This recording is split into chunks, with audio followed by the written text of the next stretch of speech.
Saludos, hola Mary, ¿cómo estás? Buenos días, espero se encuentren bien. Para mí es un gusto compartir con ustedes la mañana de hoy, de nuevo en este encuentro matutino correspondiente a la cátedra Procedimiento Penal Acusatorio en el marco de la maestría en Derecho Procesal Penal. Vamos a trabajar en la mañana de hoy, en esta hora académica, con la unidad número 2. Más allá de que inclusive en la cátedra anterior nosotros observamos las características del modelo acusatorio a nivel de los principios estructurales, vimos algunos principios rectores del proceso. Es importante también recalcar sobre este punto la importancia que tiene con relación a la unidad anterior el rol del fiscal, del Ministerio Público y el papel del juez en el desarrollo del procedimiento penal. Obviamente, en Venezuela, el titular de la acción penal en los hechos punibles de acción pública compete precisamente al Ministerio Público y el acto de juzgamiento corresponde a los tribunales en materia penal. El fundamento lo encontramos, como dije al principio de la unidad anterior, el fundamento lo encontramos constitucionalmente en cuanto a la titularidad de la acción penal del Ministerio Público en el artículo 285 constitucional, y en cuanto a la facultad de administrar justicia, es a los jueces de la República, y atendiendo al tema de la cátedra que es en materia penal, pues a los tribunales, al sistema de penal que tiene creado nuestro Estado a nivel de las distintas jurisdicciones, incluyéndose el mismo Tribunal Supremo de Justicia, tribunales de control municipal para los delitos menos graves, tribunales de control en materia ordinaria, tribunales de juicio, tribunales en funciones de ejecución. Cuando hablamos de la titularidad de la acción penal, tenemos que ubicarnos obligatoriamente en el artículo 11 del Código Orgánico Procesal Penal. Y es que allí se fija que el titular de la acción penal en los delitos de acción pública es el Ministerio Público.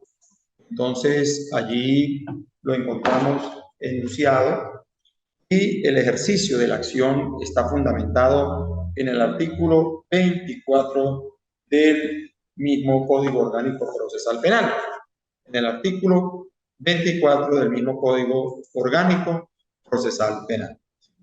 Además, las atribuciones del Ministerio Público en el ámbito del proceso penal están debidamente enunciadas en el artículo 111. Y allí yo voy a referir unos puntos elementales sobre este artículo, y son los siguientes.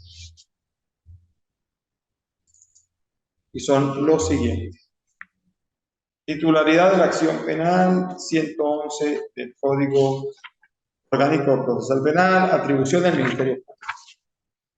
Corresponde al Ministerio Público en el proceso penal, numeral primero, dirigir la investigación y establecer la identidad plena de sus autores, autoras y partícipes. Ordenar y supervisar las actuaciones de los órganos de policía de investigación en lo que se refiere a la adquisición y conservación de los elementos de convicción. Y allí reflejan un dossier de actuaciones que están enunciados en 19 numerales.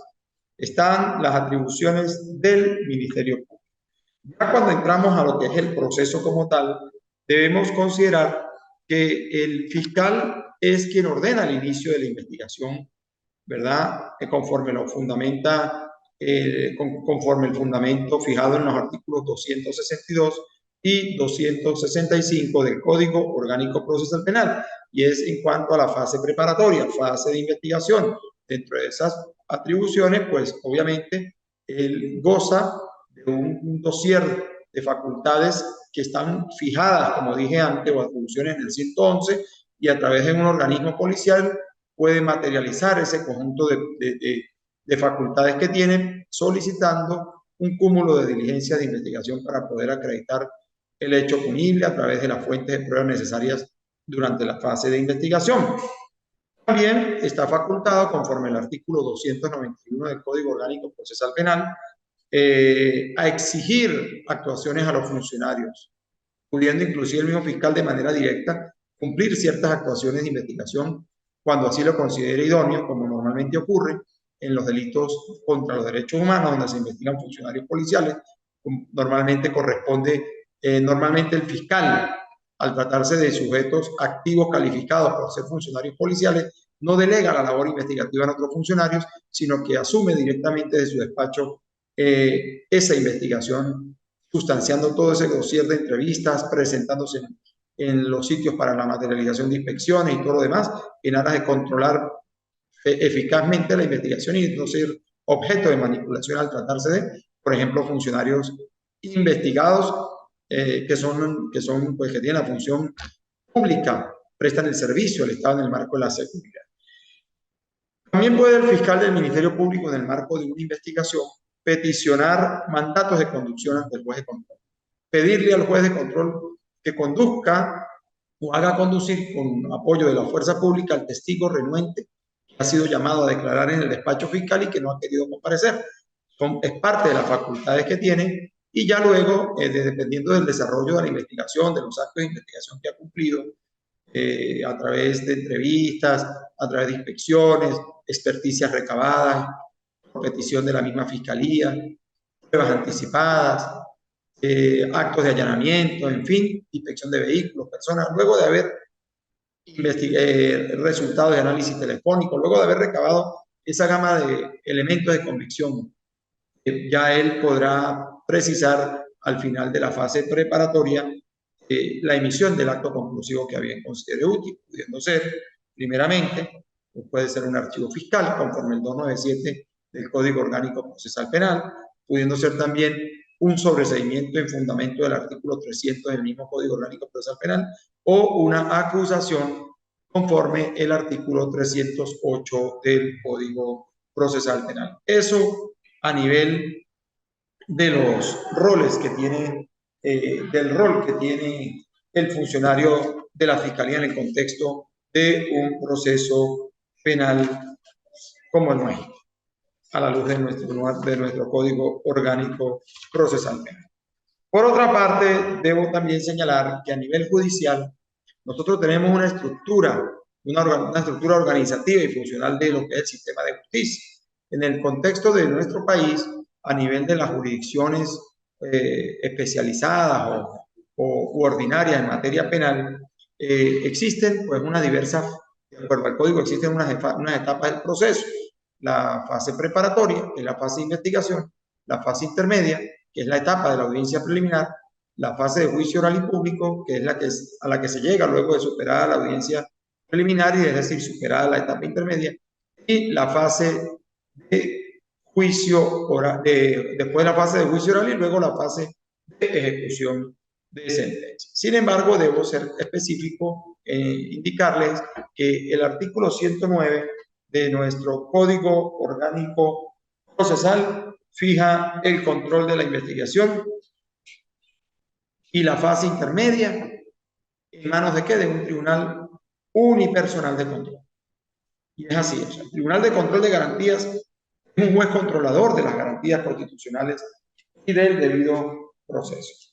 ¿Qué dice nuestro artículo 109? El control de la investigación y la fase intermedia estarán a cargo de un tribunal unipersonal que se denominará Tribunal de Control. Punto y coma, la fase de juzgamiento corresponde a los tribunales de juicio oral. Y las cortes de apelaciones estarán compuestas por 3 jueces profesionales, ¿verdad? Los jueces de control, juicio y corte de apelaciones podrán rotar conforme lo determine la ley orgánica del Tribunal Supremo de Justicia. La perpetuidad en la función de determinada, la perpetuidad en la asignación de la nomenclatura de determinado tribunal no se mantiene en el tiempo.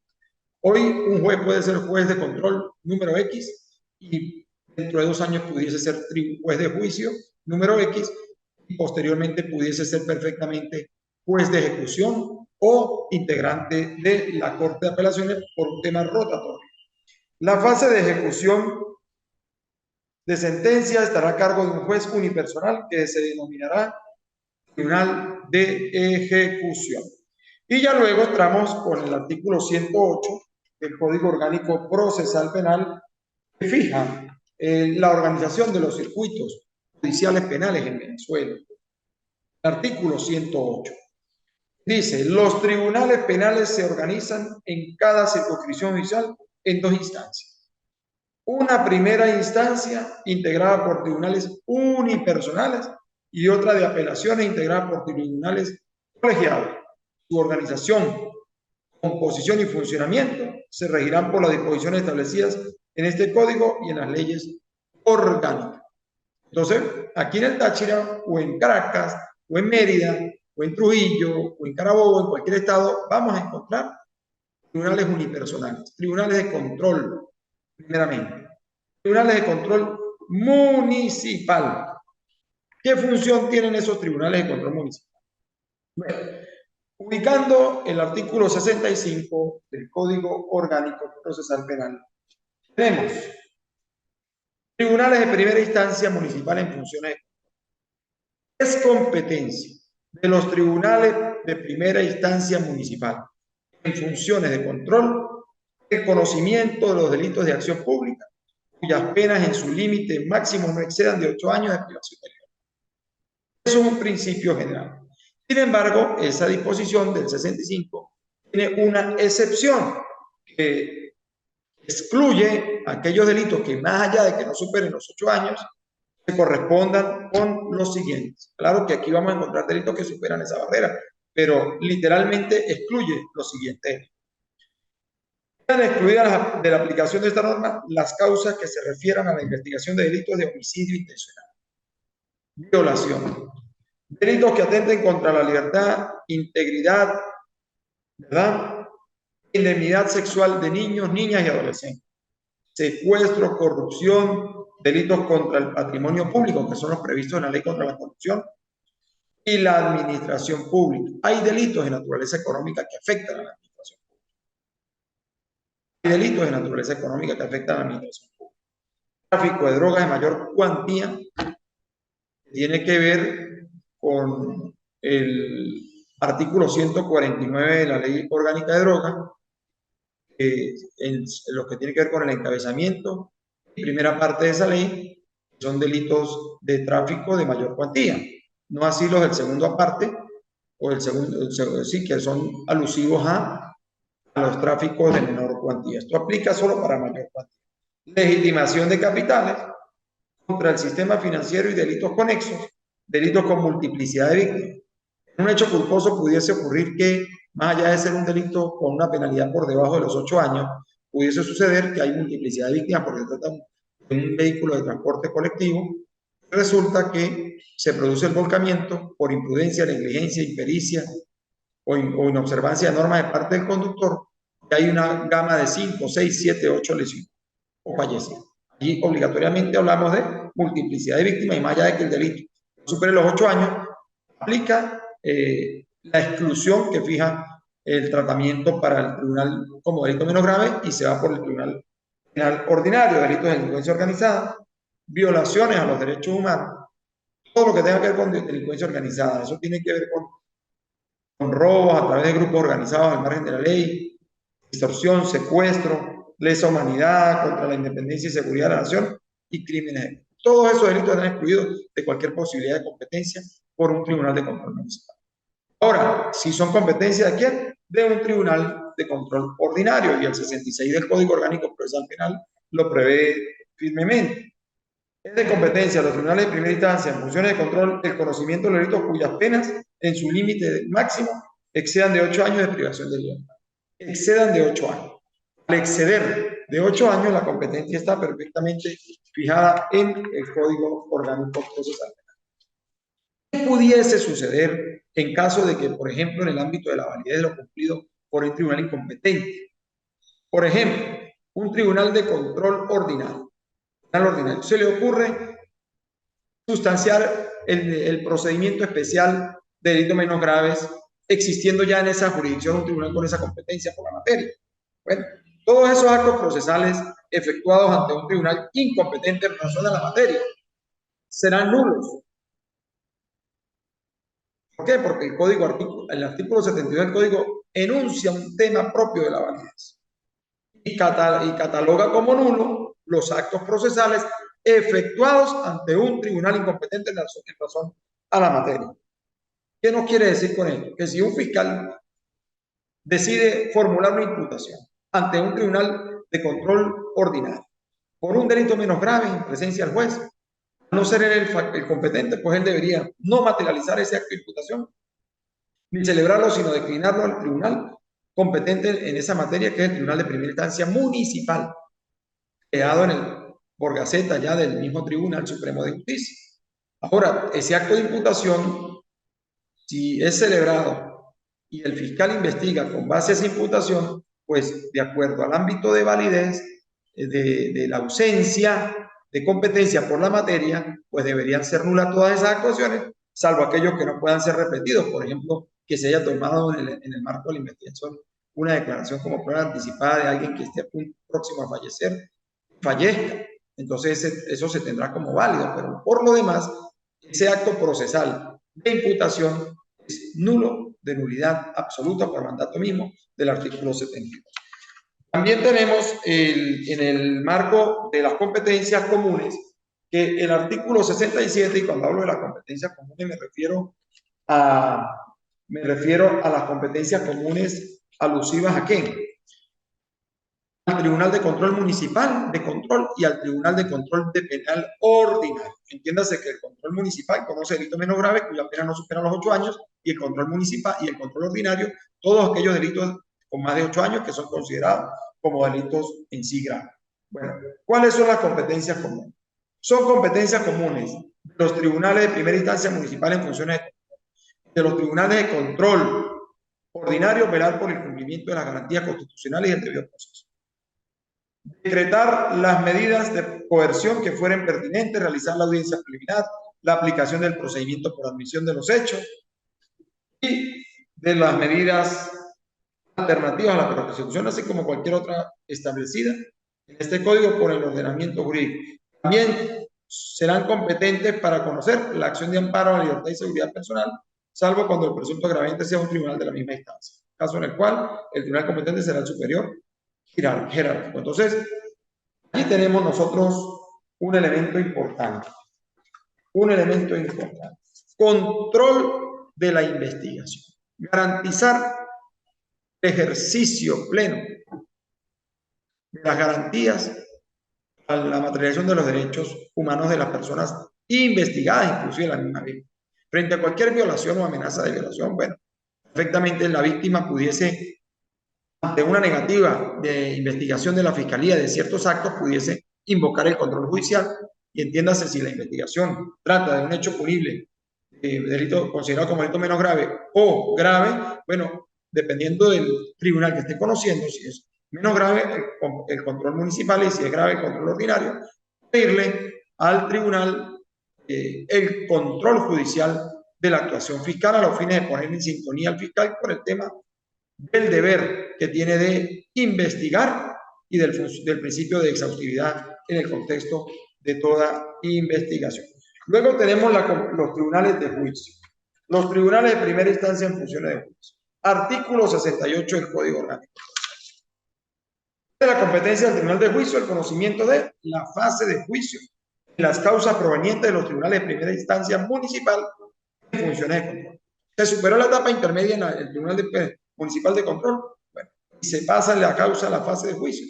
Los tribunales de juicio son los que van a conocer eso. Igual ocurre con los tribunales de primera instancia estatal.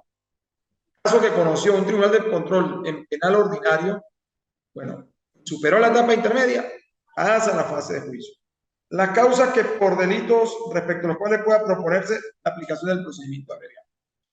Cuando hay una flagrancia, en ocasiones ocurre que el delito está suficientemente acreditado y el fiscal pide el procedimiento breve, se suprime la fase de investigación y ya en la fase de juicio, o sea, de la flagrancia sube la fase de juicio, perfectamente el juez de juicio puede aperturar admitir la acusación que presenta la Fiscalía y aperturar la etapa del juicio oral tipo.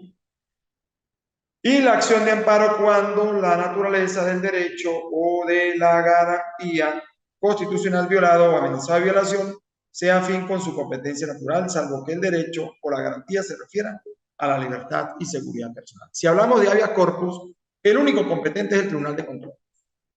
Si estamos frente a una violación del derecho humano a la libertad, en el marco de un procedimiento de delito menos grave, el tribunal competente para conocer del amparo en favor de la libertad de esa persona es el Tribunal de Primera Instancia en funciones de control municipal.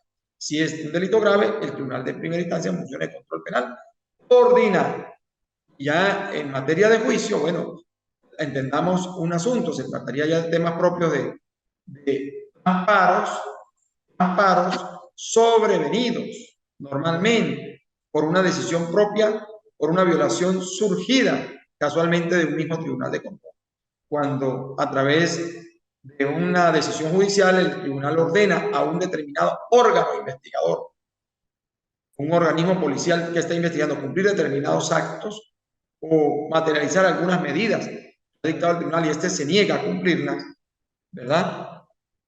En esos casos, ¿verdad? Si el juez de control ha sido recusado y está separado y en esa jurisdicción no existe otro juez que pueda conocer, porque es un tribunal único de control, obligatoriamente, por un hecho sobrevenido, el conocimiento va a corresponder al tribunal de juicio. Sin embargo, nuestra sala constitucional, en una sentencia del año 2001, ha fijado un criterio allí donde señala que el competente para conocer es, en estos casos también, de otros eventos distintos al amparo a la libertad, que es materia propia de control, corresponde a los tribunales de juicio. Es un tema discutible, de acuerdo a lo que ha fijado en la sala constitucional en reiteradas opiniones, en reiterados criterios que ha fijado. Sin embargo, el código es muy claro en que, y enfatiza en que en materia de amparo en favor de la libertad, que es el habeas corpus, la competencia es de los tribunales de control. Y en lo demás, a las etapas de juicio en razón a la materia que bien corresponde. Luego tenemos los tribunales de ejecución. Artículo 69. ¿Qué función tienen los tribunales de ejecución? Corresponde a los tribunales de ejecución ejecutar o hacer ejecutar las penas y medidas de seguridad, así como garantizar los derechos de los privados de libertad en los establecimientos penitenciarios, asignándose por lo menos un juez por cada centro penitenciario para cumplir tales fines, conforme a lo dispuesto en este código y en la ley. Bueno, en términos puntuales, esos son los puntos más o menos que quería, primeramente, antes de continuar, destacar con respecto a las características, al rol del defensor, al rol del Ministerio Público y el papel del juez. Y obviamente el rol del defensor no es otro que defender.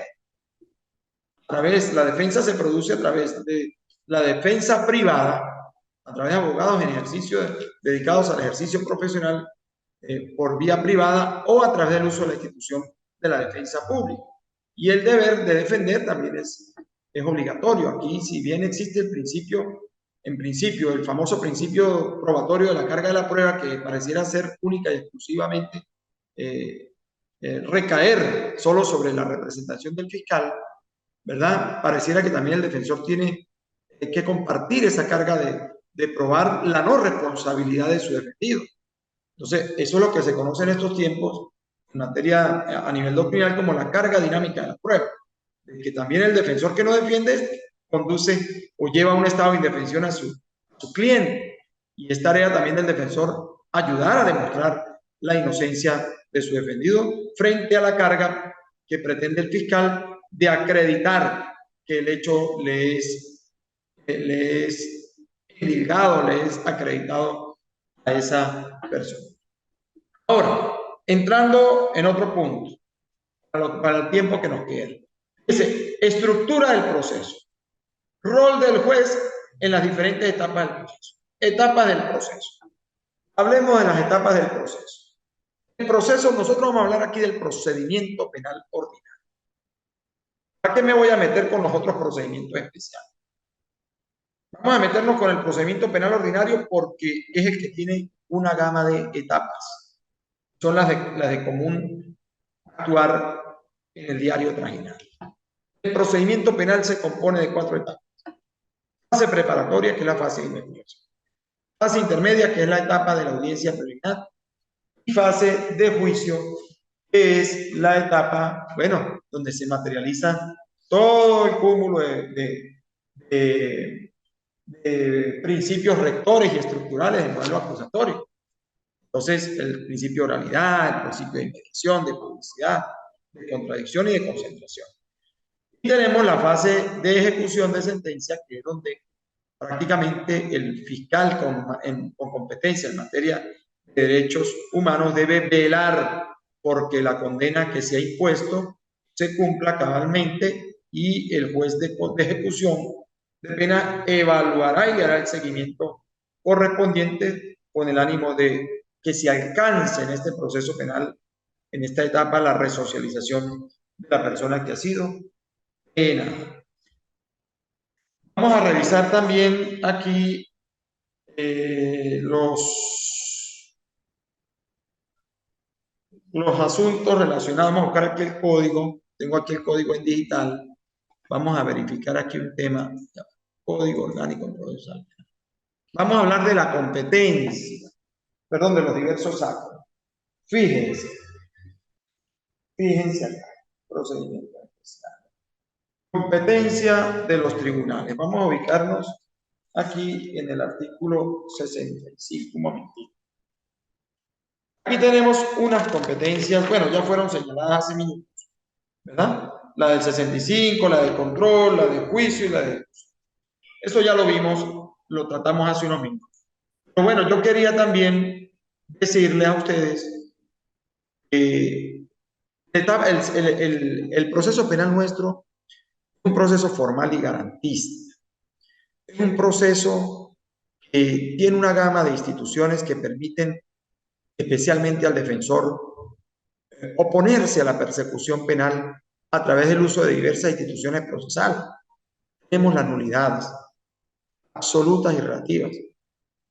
Tenemos las excepciones para que sean sustanciadas en las diversas etapas del proceso, en la fase de investigación, en la etapa intermedia, en la etapa de juicio. Las nulidades operan en cualquier etapa del proceso. Tenemos los recursos también como una forma de oponernos a determinados actos de investigación, a determinadas decisiones. Tenemos el recurso de revocación que puede ser usado en audiencia para asuntos meramente incidentales. Tenemos el recurso de apelación de autos, el recurso de apelación contra sentencia definitiva, el recurso de casación penal. También tenemos el recurso de revisión. Eso que hemos tratado en la mañana de hoy tiene que ver con las etapas del proceso, el rol del juez en las diferentes etapas del proceso, el rol del Ministerio Público en el procedimiento penal, el rol del defensor, el papel del fiscal. Fíjense que cuando hablamos incluso de las excepciones que nos fija el 28 del Código Orgánico Procesal Penal, nótese que en el ámbito de los procesos, quien hace uso de las excepciones es el defensor, están diseñadas para el defensor, normalmente para el defensor. Y el defensor muy poco uso hace responsable de esas instituciones para oponerse a la persecución penal. Bueno, por la mañana de hoy ha sido este el encuentro. Ya nosotros en la tercera unidad vamos a tratar el tema de la descripción de la estructura del proceso penal, cómo está estructurada cómo está organizada esa jurisdicción penal con mayor exhaustividad. Y en la cuarta unidad trataremos los derechos de las víctimas y el derecho de los detenidos o capturados. Bueno, muchas gracias. Dice, profesor, me quedó todo claro. Hay una asignación fijada en la unidad 1.